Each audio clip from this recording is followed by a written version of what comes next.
Welcome to Drive the Daf, clear, structured explanation of the daily Daf in 20 minutes. You can even follow in the car. Rosh Hashana Daf Lamed contains two Mishnayos. From the beginning of the Daf until the first Mishnah is discussing the blowing of the shofar which was performed on Rosh Hashana, which fell on Shabbos in Yavne and in Yerushalayim. The Gemara is going to be comparing Yavne to Yerushalayim. The Gemara has a statement of Rav Huna that limits when that blowing was allowed, and the Gemara will have two different versions of a question and answer discussion on Rav Huna's statement. And the Gemara will conclude before the Mishnah with a brief discussion of how you define a suburb of Yerushalayim that is allowed to keep the blowing halachas of Yerushalayim. Then we'll get to the next Mishnah, which talks about how lulav was brought in the Beis HaMikdash and the takana that was created outside the Beis HaMikdash. We're on the subject of takanas, which we made after the Beis HaMikdash was destroyed to remember how certain mitzvahs were performed in the Beis HaMikdash. So we'll talk about lulav. We've already talked about shofar. We'll talk about lulav. And then the Mishnah will talk about the Karban Omer. The Gemara will at length discuss the takana of Karban Omer. The Gemara will have different versions as to what the takana was and why it was required. And we get to our next Mishnah, which will discuss the acceptance of witnesses to declare the new moon and the new month on Rosh Hashana itself, and how he ended up with 2 days Rosh Hashana. So let's begin. The Gemara, first of all, is discussing the fact that we've seen that there's a halacha that when Rosh Hashanah fell on a Shabbos, after the destruction of the Beis HaMikdash, we only did shofar blowing in a place where there was a Beis Din. We had different opinions in the Mishnah as to whether it had to be Sanhedrin, or it had to be Yerushalayim, or even Yavne, or even any other place.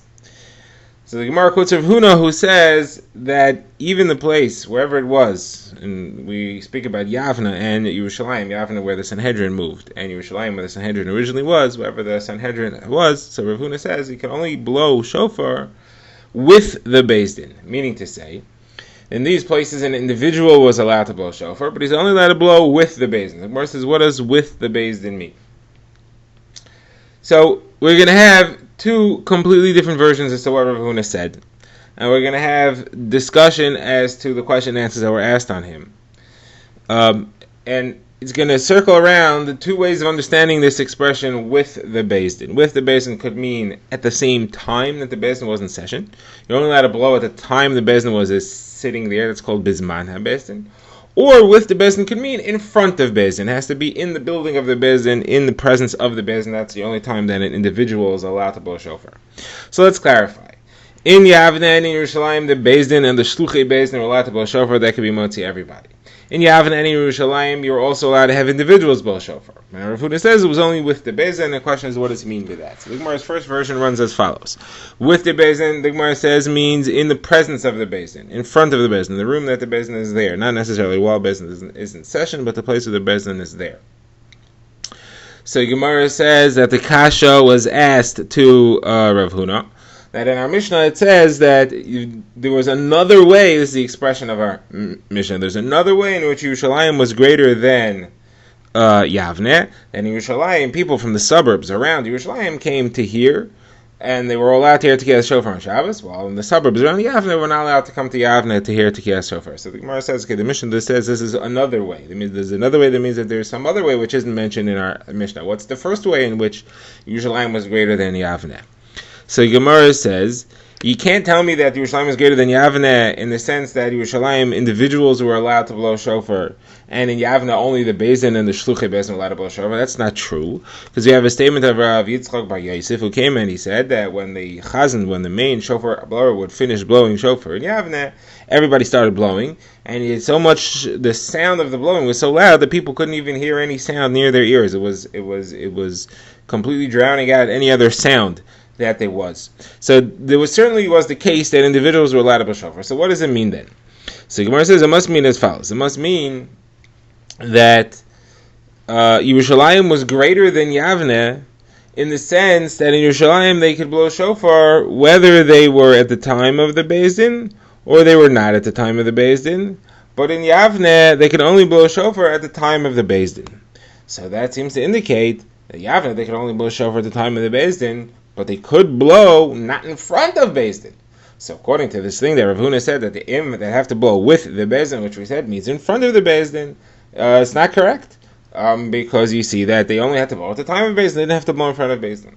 So Gemara says a simple answer. No. When we said that Yerushalayim was greater than Yavne, we meant that in Yerushalayim they could blow whether in front of Beis Din or not in front of Beis Din. In Yavne they could not grow, they could not blow unless they were in front of the Beis Din. Individuals could only blow in front of the Beis Din, in the place where the Beis Din sat. That is how it was greater, and that perfectly fits with what Rav Huna said, that they could only blow in my Beis Din. In Yavne they could only blow at the time that the Beis Din themselves blew. Okay, now the Gemara has a whole different version of what Rav Huna said with a very similar discussion.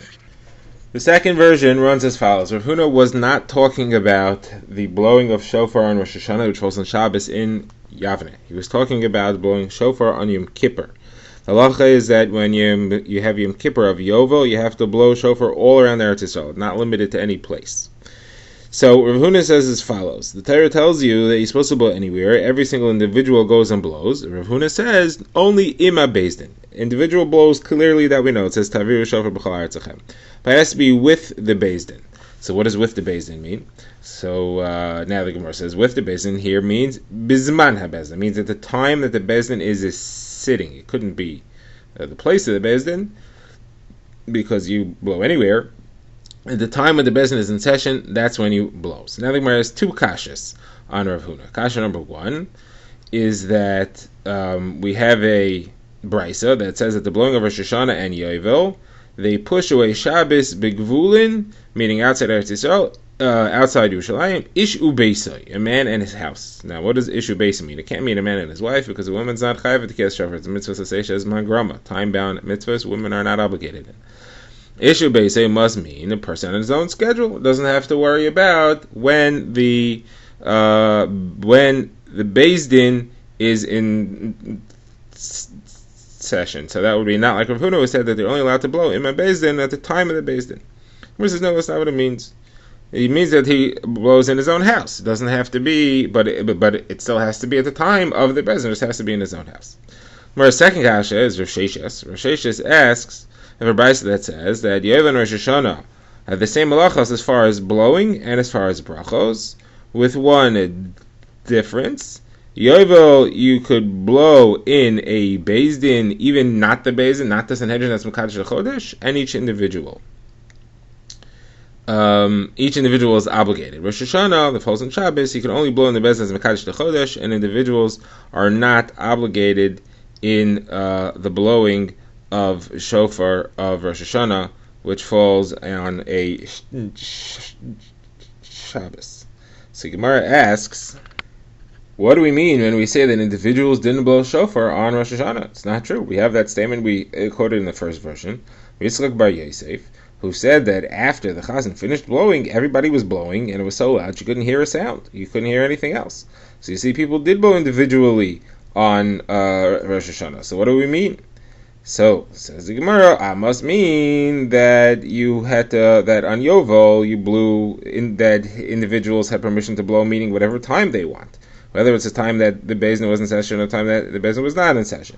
Rosh Hashana, you couldn't blow whatever time you want. You could only blow at the time when the Beis Din was in session. So here's Kasha on Rav Huna, because Rav Huna said that even on Yovel you're only allowed to blow during the time that the Beis Din was in session. So Mar says a simple answer. No, we were talking about the other thing. We were talking about that Yovel and Rosh Hashana are different in blowing in the place of the Beis Din.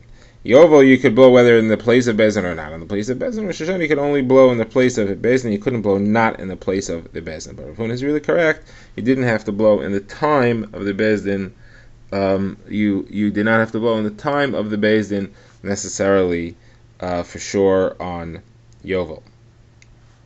The Gemara says they have a brisa that supports this halacha. The brisa is Chia bar Gamda, name of Yosef ben Shol, name of Rebbe, who says that you're only allowed to blow shofar when the Beis Din are yoshvin, when the Beis Din are seated.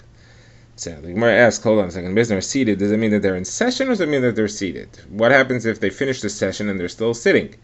The session's over, but they're still sitting. Does that count as being seated or not? The Gemara says, Teiko, we'll have to leave that undeterminate. We don't have an answer. That question stands. Okay. Now the Gemara refers back to the Mishnah where we said that Yerushalayim was greater than Yavin in the sense that the people who were close to Yerushalayim could come and hear.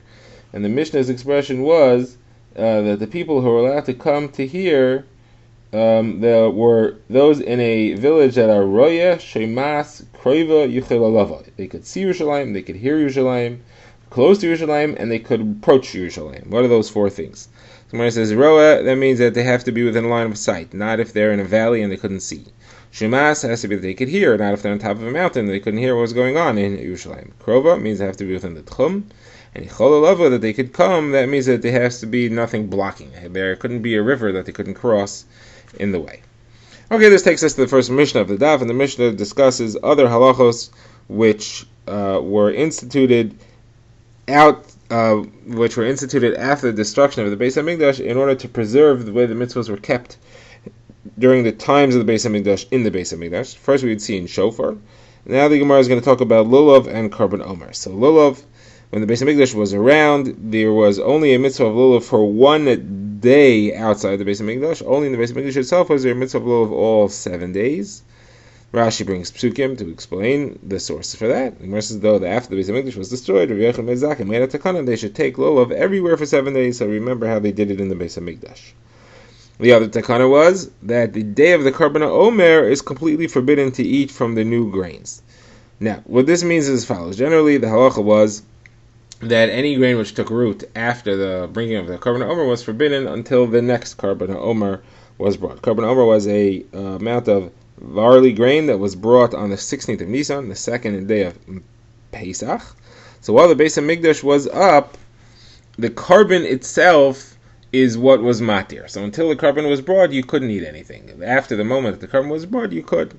Now the people who were far away, they didn't know when the carbon was brought exactly, so they could start eating from chatzos. They could assume that by chatzos the carbon was brought. You don't need to assume that it wasn't brought yet, and therefore they waited until chatzos. Now, during the time when the carbon was not up, when the carbon was not going to be brought, there was no Karban Omer, meaning the Beis Hamikdash wasn't there.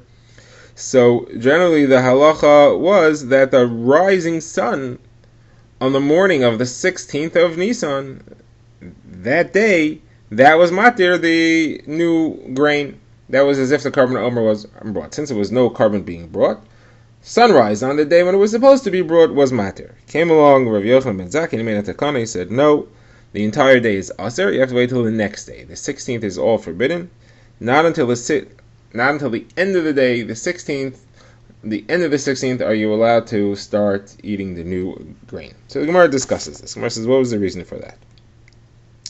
So, before the reason for that, the Gemara says, what is the source that we do things as Zeicher L'Mikdash, that we keep certain minhagim to preserve the way things were performed in the Beis Hamikdash, even if it's not how they were performed anywhere else. So the Gemara says from the pasuk, Yirmiyah ki ala arukalach, I will bring a healing for you. Mimakosecha erpa'echa, I will heal you from your wounds. Num Hashem is the words of Hashem. Ki nidche karolach Tzion he doresh elak, because Tzion is called pushed away, and nobody seeks her out. Nobody's helping her. Nobody's doing a drasha for her. So Gemara says, no one's helping her. That means we need drashas for her. That means we need to seek her out. We need to do things in order to preserve the way Tzion kept the halachos, the way the Beis Hamikdash did these halachos. Okay, now back to the discussion of the Karban Omer. So the Gemara wants to know, what is the reason why did Rav Yochanan ben Zakkai make a takana that the 16th should all be aser in the new grain?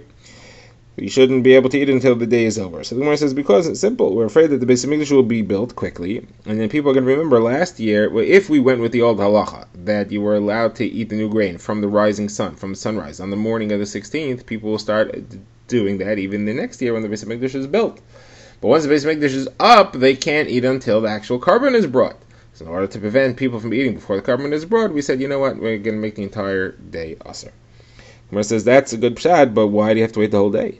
Why do you have to wait until chatzos? It makes more sense to wait until chatzos, because when the Beis Hamikdash will be up, the carbon will be brought by chatzos, right? That's even the halacha of the times of the Beis Hamikdash. You didn't know if it was brought or not. You're allowed to assume it was brought by chatzos.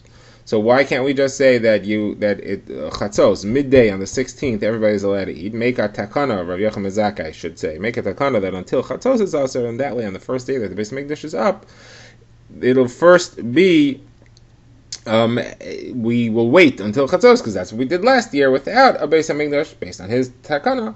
And when the time chatzos passes, the real Karban Omer will have already been brought. We won't have any problems. So Gemara says that we didn't do that because we're afraid that the Beis Hamikdash will be built at the last minute. Gemara says, what do you mean last minute?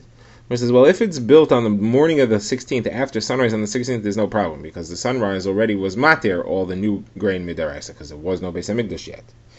So what we're afraid of is that the Beis Hamikdash will be built at night, or it'll be built on the 15th towards the evening, 15th being Yom Tov, towards the evening. We won't have time to prepare the Karban Omer before Chatzos on the 16th. A lot of things you got to do. It's got to be ground and sifted. There's all kinds of work that has to be done. You don't just bring grain. It has to be harvested and ground and sifted. So we're afraid that the Beis Hamikdash will be built late, and therefore we won't have a chance. And that's why we said it's also the entire day of the 16th. We won't be able to do it. You'll be able to bring the carbon by Chatzos. Rashi points out that generally you're not allowed to build a Beis Hamikdash at night or on Yom Tov. But that Rashi says is the first and the second Beis Hamikdash, which will be built by people. The third Beis Hamikdash will be built by Shemayim, and we won't have that restriction. It could come down even on Shabbos or even on Yom Tov. Okay. Now, the Gemara brings another explanation of why Rabbi Yochanan ben Zakkai said you have to wait the entire day of the 16th, why the whole day is Asr and we didn't allow from Chatzais. And it says that he holds like Rabbi Yehuda. Rabbi Yehuda holds that the entire day of the 16th was always Asr. Midaraisa, when there's no Beis Hamikdash, when there's no Karban Omer to be matir, the whole day of the 16th was always Asr. Someone says, well, 1 second, there's a number of issues with this. First of all, Rabbi Yehuda argued on Rabbi Yochanan ben Zakkai, because Rabbi Yehuda, when he heard of Yochanan ben Zakkai, Rabbi Yehuda lived later than Rabbi Yochanan ben Zakkai. When he learned about Rabbi Yochanan ben Zakkai's takana, he asked, but what do you mean? How could you make a takana like that? The whole day is Asr. It says ad etzem yemazeh, until the entire day. Etzem, he understands, meaning the whole day. Until the day is over, that's when the carbon. That's when the new omer. That's when the new grain is permitted. So Rabbi Yehuda was coming. He was arguing on Rabbi Yochanan ben Zakkai's takana. He was saying it's not a takana. It's also deraisa. The whole day of the 16th is Asr and deraisa. So the Gemara says yes, correct. Rabbi Yehuda misunderstood Rabbi Yochanan ben Zakkai. He thought that Rabbi Yochanan ben Zakkai made a takana. It's not true. Rabbi Yochanan ben Zakkai thought it was Asr deraisa. He says, but what do you mean? The Mishnah says he was mitaken. His mitaken means he instituted. That means that it was not Asr deraisa. So he says no. What he instituted was that people should keep the halacha deraisa. People were ignoring the halacha, or they were not aware of the halacha, and he instituted that people should keep it. He went around and he said the drasha, people should keep this halacha in the proper manner. Okay, now we begin the next Mishnah, which discusses being Mekabel, the Eidos, the testimony that the new moon had been seen and Rosh Chodesh has arrived, and therefore Rosh Hashana has arrived. Now, the Mishnah says that there was a problem, and the problem was that the Levim did not know which Shira to say with the Karbonos, and therefore they instituted that from midday on, they were not accepting witnesses anymore. So let's go through the day of Rosh Hashanah and see where the problem forms. So, when the 29th of Elul has ended, it is now evening. So this could be Rosh Hashanah now, or it could be the 30th of Elul, and it's therefore a weekday, it's a Yom Chol. But we didn't know. Usually there were only 29 days in Elul, and usually this would be Rosh Hashanah already, so we started keeping Yom Tov. So all the halachas of Yom Tov and Rosh Hashanah were kept from when the 29th was over. Now, the sunrise in the morning, we brought the carbon in Tamid Shel Shachar. We said the Shira with the carbon Tamid Shel Shachar, that was the regular Shira for the weekday, Sunday, Monday, Tuesday, whatever it was, and that's because that's what we always did, even if it was Rosh Hashanah, we said that Shira, because it was the Shira for the day, not specific to the Shira for the carbon, we said that weekday Shira, so there was no problem with that Shira. Also, we were still assuming that today was going to be Rosh Hashanah, because we're not surprised that Edom didn't come yet, even if they didn't come. We're not surprised that Edom didn't arrive yet, because it's still early. Then came Carbon Musaf. We said Shir with the Carbon Musaf. So we stand, again, even if the Edom hadn't come yet. I mean, if the Edom came already, so we knew today was Rosh Hashanah, so there was no issue. So we said the special Shira for Yom Tov Musaf. We brought the Carbon Musaf, and we said the Shira for Yom Tov Musaf. If the Edom didn't come yet, so we still assumed that they were coming, because generally Rosh Hashanah was the 30th. Rosh Hashanah was the first possible day that they could be. So we still assumed that they were coming. And this is usually what happened. Usually they came. So Musaf, we said, we brought Carbon Musaf of Rosh Hashanah, and we said Shira of Yom Tov of Rosh Hashanah. Now, by Mincha time, usually the Edom had arrived. And therefore, we said this special Shira for when we brought the Carbon Tamid Shal Bein Arbayim, the Mincha carbon Talmud, we said the special shira for Rosh Hashana. There was a difference between Rosh Hashana and Chol, and we said the shira of Rosh Hashana. Says the Mishnah, one time the Eidim hadn't come yet, and the Levium didn't know what to do. They didn't know if they were still coming, and today was going to be Yom Tif, or if they didn't come yet, they're probably not coming at all, and therefore today would end up being a Yom Chol, and they shouldn't say the shira of Yom Tif. So they didn't know what to do. So the Gemara has two versions as to what they did. One version, the Gemara says, is that they didn't say any shira.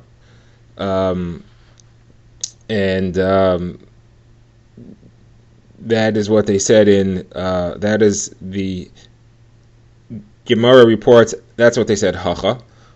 In Bavel, that's how they understood what happened. Rabbi Zera said, no, they said shira. They said shira of the weekday. They figured if the Eidim hadn't come yet, then they're not going to come today, and today is going to end up being a Yom Chol, and Rosh Hashanah will be tomorrow. Ended up happening is that the Eidim came. The Eidim came after they said shira, and it turned out that the Eidim came after they brought the carbon for sure, either without shira or with the wrong shira, and then it ended up that day was Rosh Hashanah, and they did it wrong.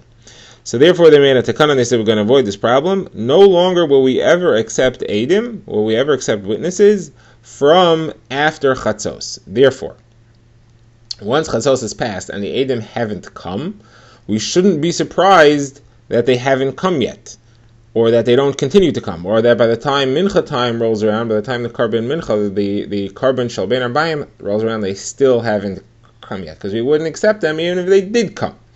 So we do not accept Eidim at this point anymore. Now what did we do? So Rashi explains, we kept Rosh Hashanah, even though they hadn't come yet. It would seem to imply that today, that even though they hadn't come yet, they can't come anymore, because we wouldn't even accept them if they showed up now. And therefore, tomorrow is for sure going to be Rosh Hashanah. We still kept today as Rosh Hashanah, because we don't want people next year to start being mezalzel and saying we kept Rosh Hashanah last year and then you canceled it at the last minute. So therefore we kept Rosh Hashanah full day. So therefore we ended up with 2 days Rosh Hashanah. We ended up with the first day Rosh Hashanah, and then afterwards we wouldn't accept Eidim past Chatzos anymore, and therefore we ended up keeping this day Rosh Hashanah and the second day Rosh Hashanah. That's how we ended up with 2 days Rosh Hashanah even in Yerushalayim. But the Gemara gets into the Mishnah concludes by saying that Rav Yochanan ben Zakkai made a rule that after the Beis Hamikdash was destroyed, he said that they were Makabel witnesses the entire day. He canceled the rule that they weren't Makabel after Chatzos. So now the Gemara is going to get into the discussion of what was the problem with the Levium. Did they not say Shira at all, or did they say the wrong Shira? So the Gemara quotes the Machlokas, and the Gemara says that Rabbi Zera told the son Ava to go tell the people in Bavel is a brisa that supports me that says that they did do the wrong Shira. Where do you see the brisa? So the brisa says that they made the decree that they should not accept witnesses in order that they shouldn't have time, in order that they shouldn't bring the carbon tamid of the afternoon, a musaf, and the nesachim to go along with them. They shouldn't bring it with a mistake. So with a mistake, so Rabbi Zera says you see it was with a mistake. Mistake means the wrong shira, not no shira. Where it says that the people from Bavel are not impressed. You don't say any shira, that's also considered a mistake. That's the biggest mistake they could possibly be.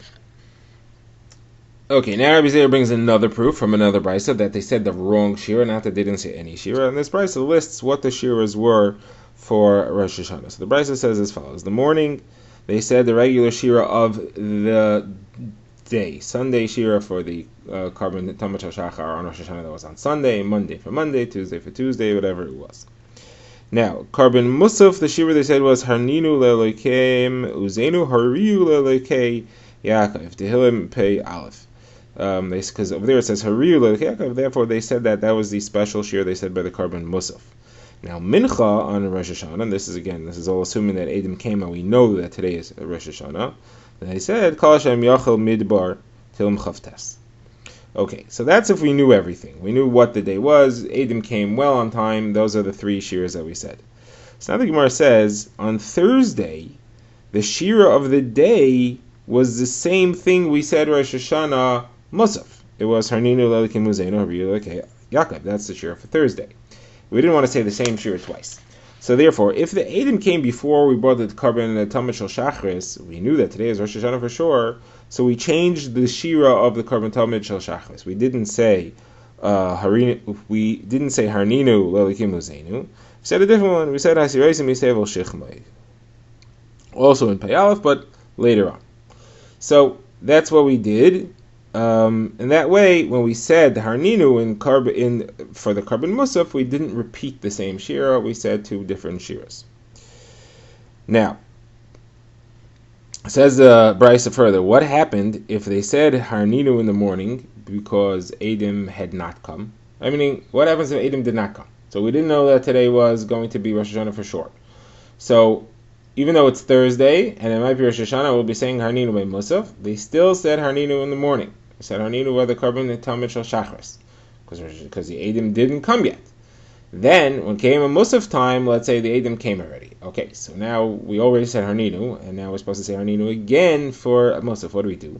So Brisa says, you said Harninu again. Not a problem. You said Harninu twice. You said it for Shachris because the Adam had not come yet. You didn't know it was Rosh Hashanah. You say it by Musaf because the Adam had come, and now it is Rosh Hashanah.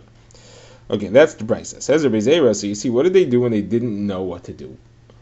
What did they do when it was a Thursday, and Adam hadn't come yet, and they didn't know, should they say the Thursday Shira, or should they say the Shira that they would say differently if it was Rosh Hashanah for sure? You see, they said the Thursday Shira. So you see that when they weren't sure what to do, they said the weekday. They didn't just drop it. They didn't say nothing.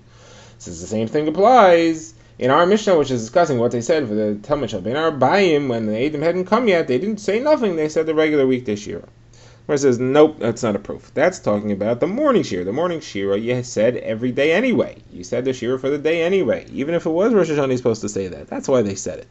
But the afternoon Shira, they didn't say a weekday Shira. You don't say the weekday Shira if it could be Rosh Hashanah in the afternoon. It's not the Shira of the day. It's a special Shira for the Nesachim.